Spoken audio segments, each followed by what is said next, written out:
बिस्मिल्लाहिर्रहमानिर्रहीम। अस्सलाम वालेकुम। मैं हूं होम्योपैथिक डॉक्टर ज़ियाउल्लाह खान गाजी। आज हम होम्योपैथिक की दवा कालथिया पालोस्ट्रस के बारे में बात करेंगे।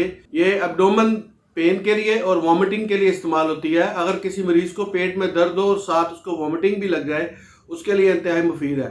मजीद इसकी अलामात के अंदर इसमें चेहरा सूज जाता है, मरीज जो होता है उसको खारिश होती है सारे जिस्म पे, और ख़ास तौर पे रानों के ऊपर बड़ी खारिश होती है और चेहरे पे फिंसियाँ निकल आती हैं। वैसे ये दवाई ख़वातीन के यूट्रस के अंदर अगर ट्यूमर बन जाए तो उसके लिए भी मुफीद है, लेकिन ये जो मैंने ख़ास आपको अलामतें बताई हैं पेट दर्द और वॉमिटिंग में, आप इसको इस्तेमाल करें मदर टंचस की फार्म में, यानी क्यू फार्म लिखा होता है। इसके 10 कतरे अगर आप एक ही खुराक देंगे दर्द रुक जाता है और वॉमिटिंग भी इससे ठीक हो जाती है। वैसे अगर आप खारिश के लिए और इसको इस्तेमाल करवाते हैं तो चंद दिन तक आपको बराबर इस्तेमाल करनी पड़ेगी। बहुत शुक्रिया। अल्लाह हाफिज़।